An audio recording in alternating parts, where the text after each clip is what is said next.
Walking a path along the roots of Pikes Peak, you take a fork in the road to the Anselm Society digital pub. Inside is a raucous conversation on the arts, faith, and whether our government is doing enough to address the threat of toothy cows. At a corner table by the fire are three people. One of them is reading through the Creaturepedia and arguing that maybe we should try to befriend the toothy cows. And that's me, Matthew Mellema, and welcome to Believe to See, a podcast of the Anselm Society Arts Guild. Here at Believe to See, we explore the relationship between faith, art, and storytelling. Our goal is to help you connect the great story, the great stories, and our own stories in order to understand what it means to live with a Christian imagination. And I'm joined here at the Fantasy Pub table today by Christina Brown. Christina, how are you doing today? I'm great, thank you. Now, as astute listeners have already discovered, we will be talking Wingfeather Saga today, and we're very excited about it. Before we get going, seems like if you are one of the jewels of an era, you have three main occupations. You can either be the throne warden, the monarch, or the song maiden. Which would you choose? Me, I would absolutely be the song maiden. First of all, it's a lovely title. I just think that it's just beautiful. And second, I love songs. Okay, well, that's a good answer. My first thought reading through the books, because I'm the oldest of three boys, my thought is, well, obviously I need to be the monarch. Oh no, what's going on here? But then the more I thought about it, I was like, that's a lot of responsibility. Same thing would go for the throne warden. I'm also not musical.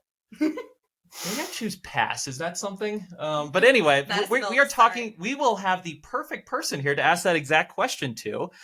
So, listeners, if you've been listening to Believe to See for any length of time, you'll know that we love fantasy stories, especially those geared toward capturing the imaginations of middle grade readers. We especially love those stories that their themes resonate with our Christian imaginations. So, obviously, we love Andrew Peterson's Wingfeather Saga, and we're hardly alone in this. The four books in the Wingfeather Saga have sold over 1 million copies. It's been turned into an animated series, which has been nominated for a 2023 Movie Guide Award. And starting this May, the books are coming out with all new paperback editions. And the man behind the Wingfeather Saga and its legions of featherheads is joining us here today. Singer-songwriter, novelist, essayist, and, perhaps most significantly, former keynote speaker at Anselm's Imagination Redeemed Conference. It's Andrew Peterson. Welcome to the table, Andrew. We're so thrilled to have you. Hey, guys. So glad to be here. Thank you for having me. Oh, absolutely. Absolutely. Thank you for coming. And I have been looking forward to this for a while. Like I mentioned, Andrew was one of the very first keynote speakers at our I think he was our first keynote speaker, right? Yeah, our very first Imagination Redeemed Conference. Yeah, so Anselm has had a very close connection with him, the rest of the folks over at the Rabbit Room for a long time. And obviously, I mean, this goes without saying because I'm hosting the show, but I'm a big fan of the Wingfeather Saga too. So let's dive right into it, Andrew. So one of the questions that we have for you is about the Christian themes and in the metaphors of the storytelling. Because like we said with the intro, we want to talk about how the great stories talk about the great story. And Christina, you were talking about this, especially with your questions on the themes. Yeah, absolutely. I know you have a lot of great themes, and I love diving into authors and artists when just kind of getting some of the backstory. But I know you're also a singer-songwriter, a performer, and obviously I think when you're an artist with multiple mediums, they tend to cross-pollinate each other. So I was kind of wondering, with your songwriting, how does your experience with song itself, and I know I read about this in Adorning the Dark, but your encounter with Rich Mullins and kind of encountering Jesus in that way, how does it play into the stories themselves, really play into the significance of song, having a song maiden, and kind of the magic of song, its story to combat darkness? Well, that's a big question. It is. I'm really bad about starting with big questions. Apologies. No, you're good. It's good. Let's just dive in, man. No, I think, I was drawn to, I liked the idea of giving songs a kind of power in the story, because that's how it is in our world, there is, I've thought of songs kind of like, as a kind of spell casting. In that, like in the Harry Potter books, like there's this whole idea that they practice saying the spells in a certain way. And if they get it right, then it works, and if they don't, it doesn't.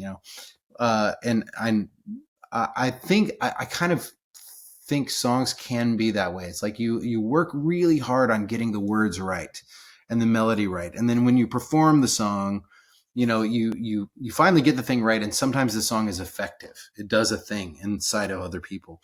But I think one of the things that I really wanted to convey in the story is that that I don't have something that I'm very aware of when I'm doing a concert is that I cannot control what is going to happen on the inside of the people who are hearing these songs. Like, and time and again, people get something different out of the song than you think they will, or than you wanted them to. And the cool thing about that to me is like it means that we're not the bad version of magic in fantasy books is this like power thing. It's like I want to control things and use things for my own ends and that kind of thing. But when you comes to the power that seems to inhabit songs and art, it's something that we are kind of like the Holy Spirit is in charge of that, right? Like he's the one who gets to decide what happens. Our only thing is the only thing I can do is be obedient to the call to go and stand on the stage and sing the song. I can only get up there and do the thing, work really hard to make it as beautiful as I can, and then trust that it is going to do its own work. And so that's very different from spell casting. You know what I mean? Where it's like, I have a thing I'm trying to do. So I wanted to convey that idea in the books. Like, Lily is this song maiden. Songs have a kind of power, but they cannot control it. They make themselves available to it. And then the maker sometimes allows this connection to happen, allows this beautiful moment to happen, which just is a reflection of my experience as a songwriter. I pray before most shows, like, Lord, the next 2 hours are yours. And we're just going to kind of be available to the leading of the Spirit and hope that something good and beautiful happens. But then the joy comes when you hear the stories later about, that it worked, because of our fumbling obedience to this calling. Then God sometimes lets us get a glimpse of what it is that he's doing through us and through the music and in the hearts of the other people. Absolutely. Yeah, and that you can really see that reflected in the books themselves, where at various points there's specific songs that the characters will sing, and depending on their motivations behind it, what's in their hearts, whether they're acting out of selflessness or selfishness, can have very big impacts on them. So it definitely seems like that is also in keeping what you were saying with almost the magic of music. And that leads me into my next question, which is, obviously you are a singer-songwriter / novelist. So how did you balance writing novels with balancing the songwriting? Were they using different parts of your brain? Were you doing them at the same time? Did they feed into each other? What was that creative process like? Man, it's funny. You just reminded me of an anecdote that may be interesting to you. I don't know. I love Wendell Berry. His books are some of my favorite books in the world. He's one of the great poets and essayists and novelists. And I had the honor of meeting him one time a few years ago, and was sitting down and with a few other friends who are way smarter than me, talking with Wendell Berry and his wife. And somebody asked him about his poetry. Like, do you write poetry every day? And he was like, I used to, but I don't anymore. And then he looked at me, and the first time he addressed me, he was like, well, Andrew, you said that you're a songwriter and a novelist. Do you work on those things every day? And I kind of like got super scared. And I said, well, I tend to only work on one at a time because, they use different parts of my brain. And he didn't say the word hogwash, but he did. He did like kind of brush his hand aside and say, I think that's just a result of the way that we've kind of mechanized the way we think about our bodies and our brains. He was like, Ooh, I love that. He said, I think you have one mind, and you're using that mind for different things, but you have one mind. You don't have two parts of your and I loved him kind of pushing back at that. It was this beautiful, humbling moment. And it led to a big conversation about all this stuff. But in light of that, I think I have, if it's true that I just have one mind, and that's like a faulty way of thinking of it, even though I do it all the time. I do think that the creative impulse comes from the same place, like trying to write songs and trying to write novels. it's this urge to put something in the world. It involves words. It's like that feeling of you have to abandon your agenda at the door, in a sense. I mean, you have an agenda. There's no way to really shake it. Everybody does when they sit down to write, even if that agenda is to not have an agenda. You have an agenda, right? And so, but there's this feeling of you are at the mercy of the work. You're trying to serve the work, like Madeline L'Engle would say. And so for me, it was a combination of this real desire to put something good and beautiful in the world with a real desire to keep the lights on and pay the mortgage. And so it was like there was a lot of it's just true.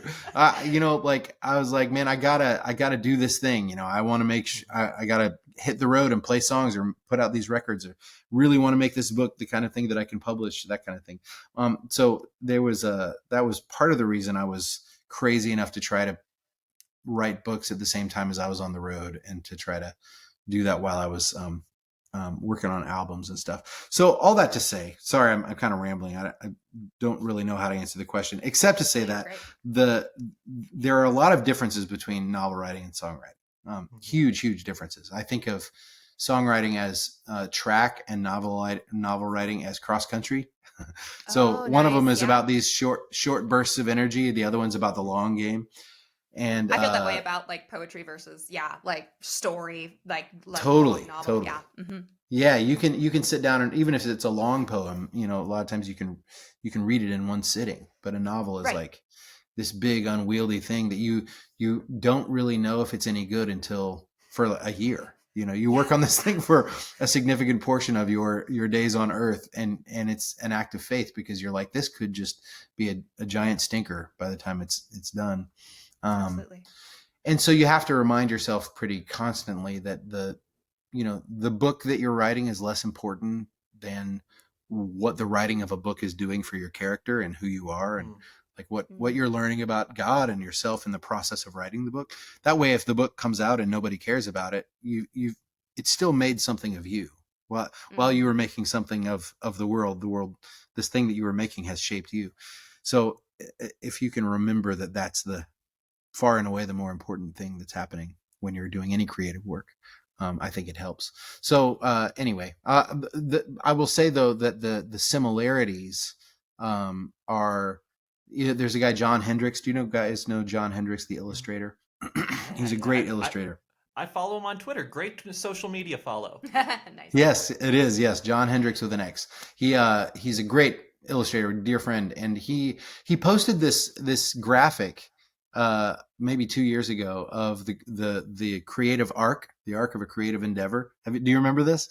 I wish I had it in front of me. I remember thinking like, wow, that hits it square on the head. So yes, please do tell. Yeah. And I don't have it in front of me, but it starts with the initiating vision, this bright dream that you have of the thing that you want to make. And that's the thing that gets you going.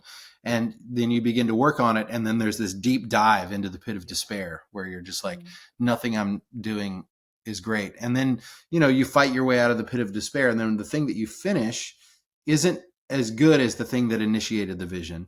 You're a little disappointed in it, but it's different than what you thought it would be, but you finished it, And I saw that and I was like, oh my goodness, he just completely visually nailed my experience. And then as it turns out, I was like, that's the thing that's the same, whether you're writing a novel or a song or a poem or a sermon, or whatever, that you're going to have this bright vision that gets you going.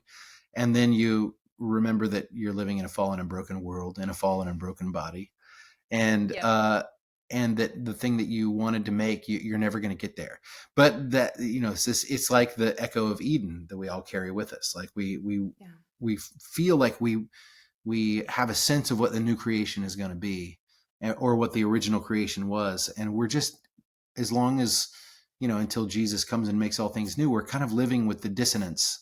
And I think that as a creative person, you kind of have to get used to living with the dissonance, the thing, the discontentment.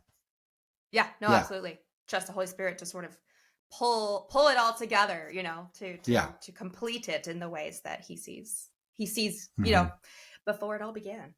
Yeah. And those are the moments where it's like, it's the moments in like the Wingfeather Saga that are my favorite moments are the moments where it's better than I am capable of doing. You know, it's like the story, these little moments where it kind of peaked that I was like, well, that's I didn't think that up. That just kind of happened, you know. You receive it. You receive it as a gift. This is not because the writer is some great genius. It's just because, well, the Holy Spirit sometimes surprises us with our own work. So yeah, absolutely. Yeah, and one of the things me and Christina were talking about, because as we're preparing for this interview, we're going like, oh, what are some themes we'd like to discuss with him from the books? And what came out was that, wow, there are a lot of very strong, Christian imaginative themes here. Some people would call your books, in a way, allegorical, right? Just like some people would call Chronicles of Narnia allegorical. And if I recall, C.S. Lewis pushed back on calling his books allegorical. I'm wondering, would you push back on that as well? And if so, how would you describe your books and their themes? yeah. And is there like one major encompassing theme that you would say, yeah, no, this is kind of it? Or is it like, nope, this is a world, experience the world, experience the themes, just go for it? Sure. Yeah. That's a good question. So I have a similar distaste for the word allegory. Yeah. It bothers me when people use that word because it's absolutely not that. Pilgrim's Progress is an allegory. Yes. This is not that, and Lewis, for those of you guys who listening at home who haven't heard him talk, people talk about what he said about this, was he imagined the Narnia books as a supposal story, was how he described it. So he said, suppose there was another world like Narnia. How might God interact with that world? So it's not like Aslan represents Jesus in the Narnia books. Aslan is Jesus in the Narnia books. Like it's not like I don't know. He's far more articulate than I am, obviously, but that's the thing that I think is so important to remember is that the Narnia books are not allegories. There are themes that are represented. There are beautiful. The truth kind of oozes out of that story, but it's not the same as an allegory. And if you're not sure what I mean, just Google it and dig in, because there's plenty of people who have talked about it better than I have. So, but yeah, my books are definitely not allegories. It's a fantasy novel, 4-book fantasy saga written by somebody who happens to be a Christian.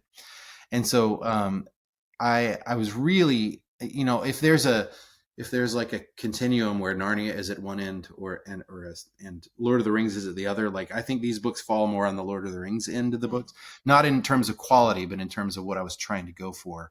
I just wanted to build a world and see what would happen and let my Christian imagination come to bear on this world and see what would happen. And so, I definitely wasn't trying to, even the fact that there's a maker in the Wingfeather Saga, it's not because that represents anything. It's just because, well, in this world, just like in our world, I think that somebody up there who's good and beautiful had to have made this place, or why all the goodness and beauty, And so I thought I would take care of the religion question in the Wingfeather books by just making it so that everyone takes for granted that there is a maker and that they have a sense that he is good.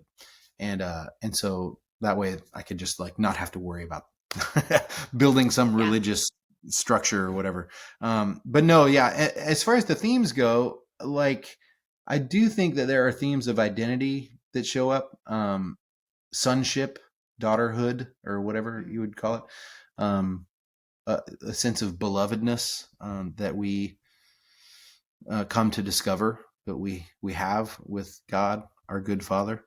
And so, other than that, it's it's stuff that just shows up in the story. The story, I love it. So I'm just kind of rambling. Sorry again, but you're fine. Tolkien, the Lord of the Rings is so great. And he was so resistant to all of this stuff. He was like, I'm just writing a story. Stop. The orcs are not Nazis. And there's a lot of that pushback, but man, I think that I have thought about the Lord of the Rings so much in the last 5 years in America, right? Mm-hmm. There have been so many lessons that I've called to mind when I've been talking to friends. I was like, this thing is driving me crazy. It's kind of like it's kind of like Faramir and the thing that Faramir says in the thing. And so there's all these moments where, because Tolkien wasn't trying to force a theme into his books, it allows the books to like kind of like bubble over with themes, so that, I think that's a beautiful, beautiful result of that. So I will tell you that I don't think you can ideally start a book with a theme in mind. I think your better option is to start a book, and then in the first draft you see what themes emerge, and then when you go back to do the edit, you augment. You're kind of like, oh, now I know what the themes of the story are, and I can shape the story a little bit around what these themes are that are showing up. Does that make sense? Yeah. No, absolutely, and that is such an interesting question, because one of the I'm sure this happens with all of your writer friends as well, where one of the enduring questions we have is like, okay, do we start with like outlining, getting all of it, or do we just sort of write and see where the story takes us? And that's especially important with regards to themes. So when you were starting writing, you mentioned you didn't have any like clear themes, and then you'd go back and add. But did you have sort of a guiding, like a North Star, in terms of either the plot or the story or the themes that did get you going? Yeah, I mean, there was a story that I heard. So you guys remember a Prairie Home Companion, the Garrison Keillor radio Yes, show? yes. So there was a segment on that show called Tales from Lake Wobegon. So he would make up these Oh, yes, stories yes. every week. Remember that? And I used to, back before iPhones and podcasts, when I would drive around America doing concerts, we had these box sets of the cassettes, of the Tales from Lake Wobegon. We pop them in the van's tape player Gotta and love listen for cassettes. hours. Yeah, man. And so one of those stories was about a family in Lake Wobegon, this fictional town in Minnesota. And there was a single mom who lived in the town. Nobody knew who the father of her son was. It was just this drifter that came through town, and they had, made some bad decisions, and then the guy drifted away, and then she was raising this little boy. And who didn't know who his dad was. And then one day somebody shows up in Lake Wobegon and says, "Do you know this man?" And she was like, "Well, I met him 12 years ago. He came through town and he left again." And he tells her that man was the heir to the throne of Scotland. And we're not ready to tell everyone yet, but we're pretty sure that your son is the last remaining heir to the throne of Scotland. And Oh, and boy. we can't tell. We're not ready to announce it yet. But then in the Lake Wobegon story, it changes the way she moves through the town, because she used to be looked down on, and her son used to be looked down on. But now, because he knew that he was royalty, he could hold his head high. He just couldn't tell anybody. And I loved that story so much. It was such a beautiful story. And I'm not going to tell you how it ends in case you want to go find it. But that was the spark of the idea, because Yeah. as a Christian, I, it mirrored my own stories, that I grew up in a little town. I'm not, my dad was a pastor, it was like, it wasn't like I didn't know who my parents were, but I didn't know who my heavenly father was. And I just kind of thought of myself as this scumbag, kind of rotten kid who couldn't do right no matter how hard he tried, didn't like himself. And then one day I was told that I was, because of Christ, God's beloved, and it changed everything. And I realized that he loved me, and that I was, and I wanted to love him back, and that it gave me a calling and a purpose, and I wanted everyone to know that they were also beloved.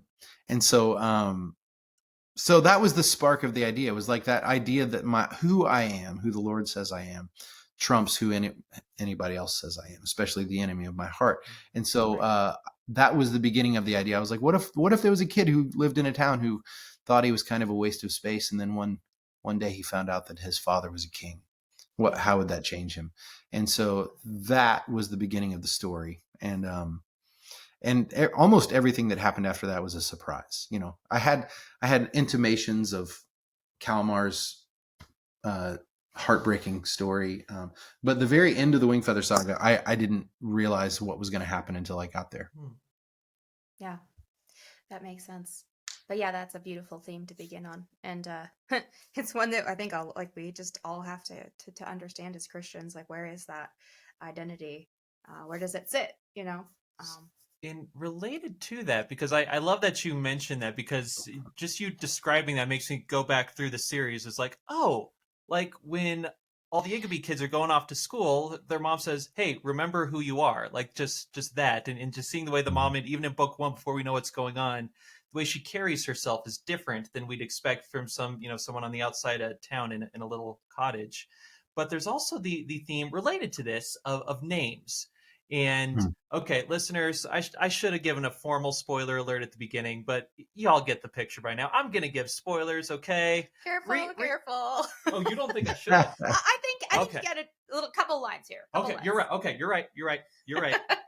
Listeners, you're very lucky that you have Christina here. So I will not give blatant spoilers, but the very start of the books, like the very the preface talks about the main villain, Nag the Nameless, and you almost play it off as like a joke. He's like, he's nameless and his name is Nag, and it just seems like basically a joke at the beginning. But again, not giving too much away, the fact that he is nameless turns out to be one of the key facts at the very end. Hmm. So I just was hoping you could talk about that theme of names and how it came full circle. Like this like little joke at the beginning turns out to be the core thing at the very end. Yeah, Yeah, and man. it's still related to like the belovedness of Yep. Janitor. Yeah. It pulls together, coalesces in a really beautiful way. Thank you.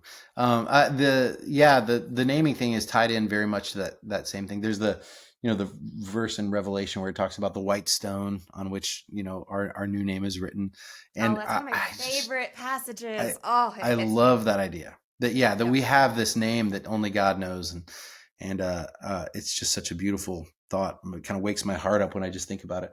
But George MacDonald was big on names and identity and the love of the Father. Like seems to be like his main. I've heard people say that every preacher only preaches this one sermon, and it's like that. I think every songwriter kind of has one song that they keep coming back to, and I'm kind of the same way. Like, I was gonna say, kind of want to know yours now, but. Well, yeah, I was just gonna say that, like, if you listen to my song, people have emailed me saying that they see a lot of themes from my songs that show up in the Wingfeather Saga. I was like, oh, guilty. Yep, that's probably because I'm harping on the same stuff all the time. Wendell-Berry, he's got it right. Yeah. One mind. And so it's true, one mind. So anyway, I think the Nag the Nameless thing was that a joke, like you said in the beginning. When I was beginning the world building process, I was kind of just going, oh, once upon a time there was this and there was that, and a lot of that stuff, like Pete the Sock Man, to me it was just funny that there was a guy in town who wore socks. It was just a non sequitur. But then when you begin to think about it, you're like, well, if I don't want to get too in the weeds here, but when you're building a fantasy world, you have to do quote unquote research. Just like if you were writing historical fiction, you'd have to figure out, okay, what did people eat in the Civil War era in America, in the 1800s. And in the fantasy, it feels like when you first start out, well, I'm the guy that gets to make all this stuff up. I'll just make it up as you go. But then you keep running into problems. Like I don't know what kind of money they use, or I don't know how much technology exists in this world, or what is the political system like. You're like, I got to know this stuff, because that's the kind of dirt under your fingernails that makes the world feel real. It's like you want it to feel like this place actually exists, or I did anyway. And in the way that, a more cartoony way, but Tolkien, like part of the charm of the Lord of the Rings is that you close that book and you feel like you've just read history, right? Mm-hmm. And that the spell that gets cast in that is part of the delight of Middle Earth. And so I was trying to do something similar. And so after Nag the Nameless popped into my head, I was like, oh, that would be funny. I was like, well, wait, why would he invade an era? What is his end game? What is he after? Why is his name Nag the Nameless? So I had all these documents on my computer where I just was like, the history of Nag the Nameless, and I would just kind of make up stuff. So I had, histories and all that kind of business written out. So that was one of the big reveals in book 4 that I couldn't wait to get to. I was like, I know why he's called Nag the Nameless, and it's not just a joke. And to have to wait almost 10 years to get to reveal this thing was very satisfying. It was like super fun to get to tell people. Nice. I love that. I absolutely love that. And just so you know, we are mostly writers here who host this show, and I'm working on my own fantasy projects. So Middle grade as well. middle grade as well. And as our other hosts know too painfully well, I love world building. So you cannot go too far into the weeds for me, Andrew. Like I want to follow you deep into the weeds of the world building. And one of those ways is with the Fangs of Dang, which I find fascinating for so many reasons. But one of them, and I'll go back to the talk you gave at the Anselm event back in the day, where you were talking about how when you were growing up, you read a lot of fantasy novels, and a lot of them, looking back, you're like, okay, these might not exactly be great literature stuff, but they still formed your imagination in important ways. And how the Fangs of Dang, these sort of terrifying snake man hybrid creatures, came from those books, but then you were able to use them as serious characters that pack really important symbolical, metaphorical meaning. So, can you talk about how you're able to use even kind of these, not high quality literature that you consumed and use it to make high quality stuff? Well, thank you for suggesting that this is high quality stuff. I'm very grateful. I don't know if that's true. I hope it is. Anyway, I think in the talk that I gave at Anselm, which was based on this chapter that ended up in Adorning the Dark, that idea that your imagination my imagination at least was very hungry for fantasy when I was a kid, and even if the they were weeds and not vegetables it was candy that I was eating, not good healthy food. I've kind of lost my taste for candy now, and so but at the time, that's all, I was just gobbling stuff up. But the thing is, like, all of that stuff goes into the leaf mold of the mind. I think that was a Tolkien phrase. And so, yeah, it's not surprising that stuff that is kind of throwaway ends up getting redeemed and turned into something beautiful. It reminds me, I'm a gardener, and so the compost pile is an important thing. It's like all the stuff you throw away ends up being the thing that's feeding the good stuff, right? And so that was kind of how it was. Like, that's why I think it's okay to let a kid just kind of go bonkers and read whatever he or she wants, because it's all feeding. Okay, so caveat, I don't mean anything that they want, but there's a point at which you kind of go, if you can cultivate a love of reading, they'll refine that. They'll refine their taste as they get older. So it's like, you don't have to make your kids read, The Dickens. You can let you can let them read ghost stories or Captain Underpants, whatever. Yeah, was it Goosebumps? Goosebumps. Yes. I wasn't allowed to read Goosebumps growing up, Christy. I don't know about your house, but Yeah. My son gobbled up Goosebumps to the point where we were kind of feeling like, I don't know if this is good for him. Does he need whatever? And so, yeah, but there's as long as the trick is to teach the kid, like, if you keep showing them what is good, then they're gonna learn. They're gonna start choosing the vegetables for themselves. And if they're not, then that's when you intervene. But anyway, I forgot what the original question was. What were we talking about? Right, Matt? Yes, the Fangs of Dang, from the from the paperback, from the pulp fantasy novels to your books. So what I was talking about was the composting. There's this documentary called Taste and See, which this guy it doesn't matter. Anyway, it's a great documentary about food and faith. And there's this Jewish farming community in, like, New England somewhere, maybe upstate New York, and it's this really beautiful community of people who are living off the land, and they're kind of like learning to take care of creation. But it's a very Jewish thing. The name of it is Adamah, I think, which is the Hebrew word for earth, which was where we get Adam from. Anyway, there's a sign in the documentary. It shows that they have a sign over the compost heap that says, "The stone that the builders rejected has become the cornerstone." I love that. And I love that so much. Yeah. It's just like such a beautiful spiritual truth. And to think that Jesus was what was cast off and thrown away, and ended up being the one who became the cornerstone, who, like, out of which sprang all life and goodness, is such a beautiful thought. that on a Yeah. compost heap of trash, that there was this verse. Anyway, I think that that's just so wonderfully subversive that the Lord would make the world this way. But I think that he can use, the other people's creative works in the same way. At least he did for me. So I still have the Dragonlance books sitting on my shelf up there, and they're still like packed with nostalgia. When I open those books, I smell them, and I remember being, 13 years old, and I just kind of love it. So, anyway, yeah. That's awesome. No, I totally agree with you. I just notice in, like my storytelling now, I'll have like be developing plot lines or heroes like, oh my gosh, this is Power Rangers. Like what's going on here?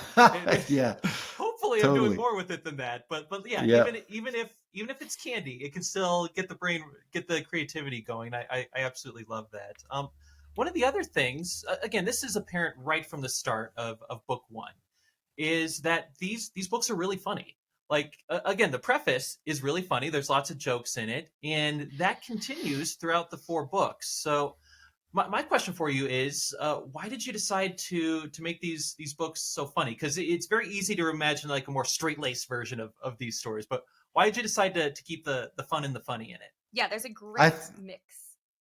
Thank you. I think it's just because I'm a big dork. I just thought stuff was funny, and it was a little bit easier of a pill to swallow to tell my friends that I was working on a fantasy novel.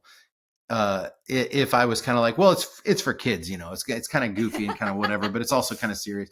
But I loved The Princess Bride when I was a kid. Mm-hmm. I thought it was delightful. I Mm-hmm. think the Narnia books have a fair bit of humor in them. I love in the Harry Potter books, how there's this like real kind of fun, cartoony, Dumbledore is a pretty goofy name. Yeah. Hogwarts is a really silly name. But when you get to the end of those books and it's like the Battle of Hogwarts, you've forgotten how silly it is, because like the what's at stake is so huge. And I just totally kind of thought about love, that. Yeah. I love the way those things kind of rub up against each other. And so I wanted to do kind of the same. And the footnotes, which are really I almost prominent commented in on the book footnotes. one. Those cracked me up. Thanks. It was so fun to do the footnotes. But there's a book called Jonathan Strange and Mr. Norrell, Hey, I was gonna by yes. Susanna Clarke. Yeah, Yep. which I read while I was working on the first draft of that book, and Oh, really? her footnotes go on for pages. Like I loved her footnotes in that book. Like just like you'd there'd be one sentence of regular size font, and then underneath it would be all footnote, and then you turn the page, it would keep going. So I just thought that it was delightful, and it was a clever way to build the world and make the world feel like a real place. Oh, absolutely. Yeah, I am so thrilled that you mentioned Jonathan Strange and Mr. Norrell. I was actually about to, as you were talking, I was like, ooh, I'm going to bring up Jonathan Strange and Mr. Norrell. And listeners to the pod know I do that all the time because I love it so much. And like you said, a big part is the footnotes, because they create this, it's sort of an organic world, right? She'll be citing, fables and tales within her fantasy world, or oh, here's a magical text from here. And I think that's one of the things I appreciate about your works too, is the world feels lived in, thought out. Like it does not surprise me at all that you have separate documents like concerning the biology of toothy cows. So, what do you feel that adds to, like, let's picture a typical middle grade reader, like 12, 13-year-old. They love books, they love stories, they get into your stories. What do you think that adds to them seeing like, oh my gosh, the author has a section on toothy cows? Yeah, and also like what interest is that, you think, to middle grade readers versus adults? Because I think sometimes adults appreciate footnotes more, but these footnotes are so interesting. I could totally see some kids being like, oh, this is, maybe oldest children. I think oldest children Sure. in that birth Yeah. order. Well, what is this? What is this order? Let me see what this, what does this say? That's But yeah, so how do you funny. think the young readers approach those? Yeah, I don't really know. That's a good question. I don't know. I don't hear from young readers so much about the footnotes, except for Pembroke's Creaturepedia, which that's absolutely. one that kind of keeps getting mentioned, and that's an actual book that the kids can read and add their stuff to. And we're about to publish. I just finished the final draft not long ago of A Ranger's Guide to Glipwood Forest, which is coming out. Oh, fun. Either at the end of this year or the beginning of next year, which was a really fun, it's the history of the original Rangers Guild, an epic before our books, the Wingfeather books. So it's about the first people to try to tame Glipwood Forest. And it was really fun. So in my mind, it's like a fun excuse to continue to flesh out the world and make it continue to cast that spell, to kind of make it feel like there are possibilities around the corner, which was one of the goals with the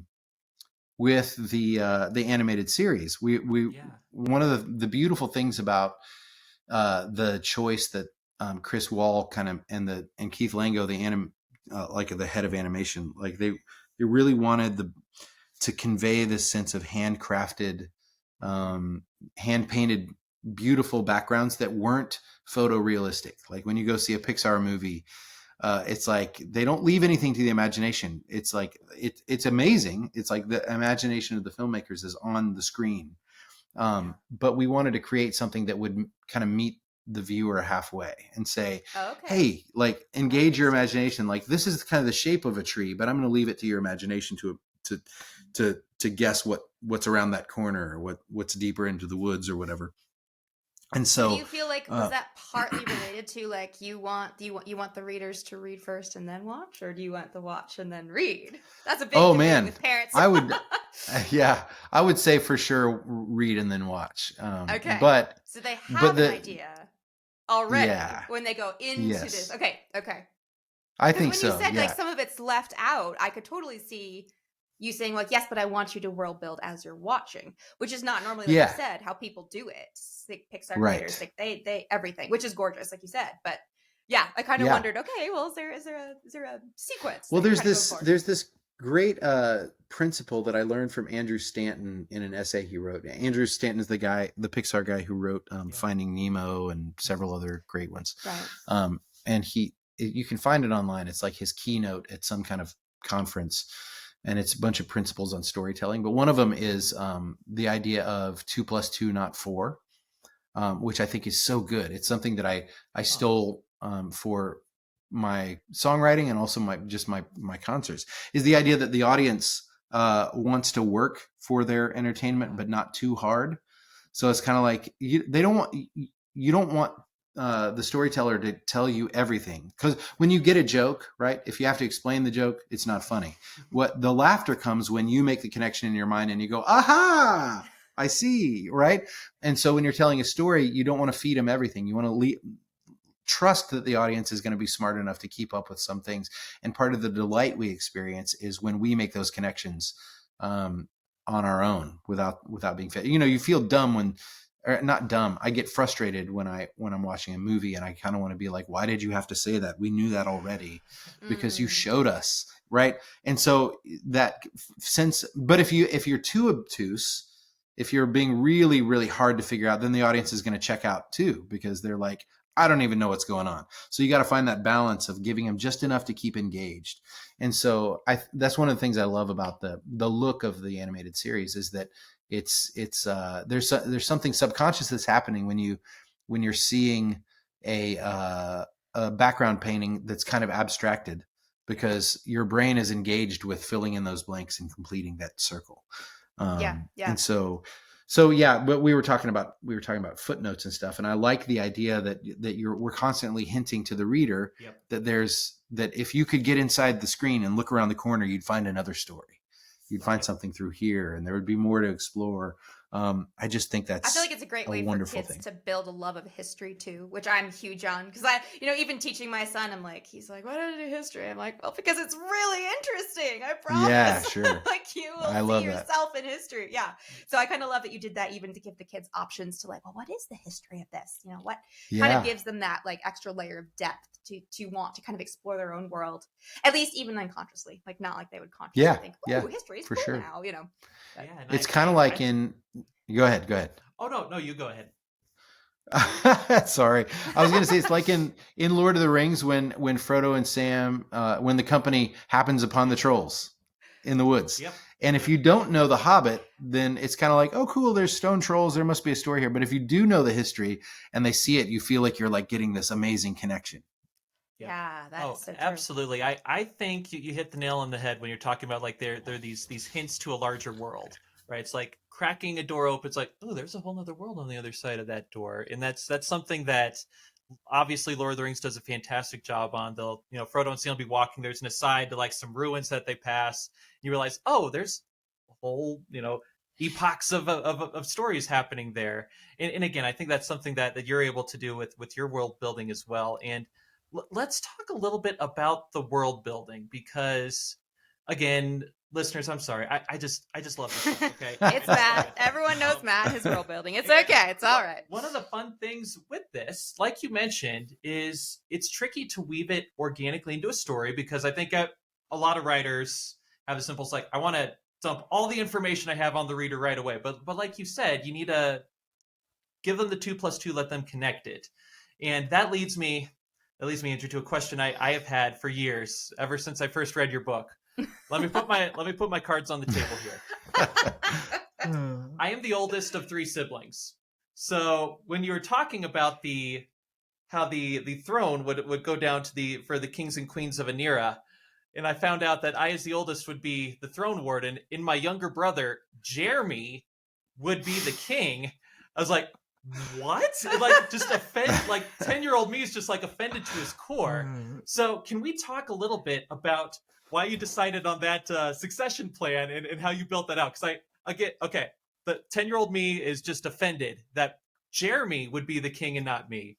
But objectively, I realized that created a lot of cool, gave you a lot of cool symbolic, gave you a lot of cool storytelling possibilities. So tell us about the Anerian success. Yeah. You also had a question though about the death of the. Don't worry, that's coming. Okay. All right. Okay, so I haven't worked out all of the like what ifs, like all the contingency plans. I get emails from young readers sometimes. It's like, what if there are only 2 kids? That would have been if I would have been 12 when these books came out. That would be me. yeah. It has happened plenty, but the way that I've to the extent that I have figured it out, there's the throne warden, followed by the high king or high queen, followed by the song maiden or song master. So it could be a boy or a girl, and then after that, everybody is called a lore wain. So it would be they're the keepers of the history and the lore. So, and it's not like as far as the thags go, the 3 honored and great subjects, word, song, and form. Like, I'm terrible at math. And so I was just like, I want to make a world where math don't matter, which is all fine and good until it's like you realize that we need to build bridges and buildings and castles. And it's like, I guess somebody out there has got to be good at math. So anyway, I just, what was I saying? Oh, I don't remember where the idea came from. Like, I remember I just thought that would be a fun twist if Janner thought this was going to happen. Thematically, though, it ended up being wonderful, because what I didn't realize until I got to book 4, there's a scene, I don't want to spoil it, but where the kids go down into the Fane of Fire, and Kalmar gets to walk with the Maker, and Janner isn't allowed to come. He has to kind of sit outside and wonder what's happening in there, because he's not the king. And in that moment, kind of the internal monologue that Janner experiences, I realized, oh my goodness, Janner's central flaw is selfishness. He's just a selfish dude. And I didn't know that in book 1, right? I couldn't have predicted that, oh, this is going to be a story about a boy who, whatever. But as I got to know his character, and I began to see, the decisions that he would make, his internal struggle, it tended to be the selfishness. And so the perfect way for him to learn how to be unselfish was for him to be not the king, not the center of attention, but to learn that service was more important than leading. And so anyway, all that to say, I was very thankful for that. That's the way that it all kind of broke down. But that's the idea behind the thing. I think we don't like the fact that the Lord gives us what we need. He's going to give us what we want. He's not going to give us what we want until what we want and what we need are the same thing. Yeah. And so, or he'll give us what we want as a way of teaching us that it isn't what we need. And so I think that was a case. Yeah, exactly. So being able to intuit, probably because Janner's like me, that I've got my own selfishness that I've got to reckon with, that there was some subconscious thing at play whenever it came time for the reveal. And I was like, oh yeah, he's going to have to learn that he's got to serve his brother. Anyway, the way that played out was a surprise to me. I love that. And as an oldest child, it's so funny. No. See, I'm different. Oh my. I actually resonated. I was like, this is so cool. Like, I'd be down for this. However, when it did come to that point where Kalmar got to walk with the Maker, and I imagined myself not being that person, I was so like, nope, couldn't do that. Obviously, you have struck a chord with all of us oldest children. Exactly. So you are to be commended for that. That's so funny. And I'm a second. My older brother and I there are 4 of us, and I'm one of the middle ones. So how did he feel I don't know about what this that all plan means. of you being king? Oh man, I don't know. That we'll probably be in counseling for years over this. But no, there is. Yeah, he was a protector. My older brother. I thought of him as a protector. And I so thought of myself that way, which I think is, well, my siblings didn't like me thinking of them that way, but I mean, like me thinking of myself that way, but I did, so I was cool with that. Sorry. Sure. Yeah, I get it. No, I was just going to say that, like, there's all kinds of subconscious stuff that comes out when you're writing a story or a song, so yeah, absolutely. You got to kind of go with it and just admit that this was in you, and figure out what it means. Yeah, well, before we close, I know we're running out of time. I wanted to ask if there's any parent out there, because I'm sure most of the people who come to you are probably pretty enthusiastic, but I am sure there are also some people who are perhaps not. So if you were to be minding your business and this pesky parent came up and said, yeah, so I'm not sure I really love you, why should my children read your books? Like, what would you say? The hostile parent. Parent. Oh man, that's funny. I would probably say, oh, don't read my books. Read the Narnia books. Read the Lord of the Rings. Read a bunch of other stuff. I'm fine if somebody doesn't want to read my books. But yeah, I don't know. I think maybe I would say, and this is a big part of the conversation with the animated series. We just really wanted to put something out into the world that demonstrated that we took the trust that the parents had in us very seriously. And so I remember, you got to be, as much as I talked about letting your kid read whatever he wants, there were times where I happened upon a book that Aiden had checked out at the library, and I'd kind of skimmed ahead and been like, oh my gosh, I can't believe this is in a children's book. And I would, divert his attention away from that. So I'm very careful. I was very careful with what my kids were exposed to, mainly because I just wanted them to have a real good, strong sense of what was true and what was beautiful and what was good, so that they'd have something to compare it with later when they encountered other media. So for me to write a story that does go to dangerous and dark places, it isn't all funny. Like, there's some really heavy stuff in these stories, but it's never taken lightly. Like, and we were prepared for it with the Wingfeather Saga animated series. Like, by the end of it, where there are fangs that are getting killed and there's like real battles that you're seeing on screen, you feel that differently when you're watching it than when you're reading it. And we were careful with it. We were like, we need to make sure that we're doing this intentionally. So I think that's what I would tell a mom. I was like, you may not like my books, but don't not like them because you think that I don't care. Because I do. No, and absolutely. So, and that's one of the things that stuck out to me reading through the books is you can tell the intentionality there. You can tell the care put in to like steward the middle grade imaginations. I really appreciate that. And yeah, Andrew, I like that, steward the middle grade imagination. That's such an important and beautiful phrase. To you want that as a parent looking into a book for your children. Yes. Yeah. So Andrew, we are running out of time, unfortunately, but for folks who want to get into the series, either the TV show, the books, where can we find you? Where can we see what's going on and what's next on deck for you? Yeah. So if you just go to andrew-peterson.com or just Google Andrew Peterson, there's another guy who writes spy thrillers like Jack Reacher type stuff named Andrew Peterson. So don't go there. We've emailed back and forth. He's a nice guy, but the books are very different. But yeah, or angel.com. If you go to angel.com or download the app, you can watch the show there. And we tried really hard to make it so that if you had never read the books, you could come in cold and watch the show and then read the books, and there would still be surprises. There would be like a lot of depth. So they complement each other really well. So yeah, that's what I would, and we're working hard on season 2 right now.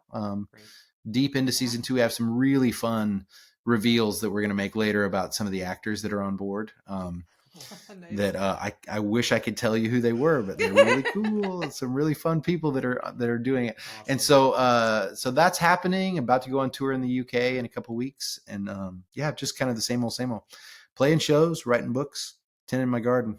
I'm a grandpa. That's the biggest thing. My oldest son and his wife had their first baby about 2 months ago, so. I'm kind of living the dream right now. I'm the crusty old grandpa that writes fantasy novels. You're Poto now. I love that. Man, I'll take it all day. Thank you guys. It's so good to talk to you guys. Absolutely. Yes. Thank you so much. Really appreciate you joining us here. And likewise. Listeners, as you can probably tell, things are winding down at the Anselm Society Digital Pub. The fire is down to embers, the customers are trundling home, and you've polished off your final glass. Once again, Believe to See is a podcast of the Anselm Society Arts Guild. We have maybe 30 or so seconds to spare. Why not rate and review our show on iTunes, Spotify, or wherever you get your podcasts? Thank you again so much for listening, and we will catch you next time. Yay! There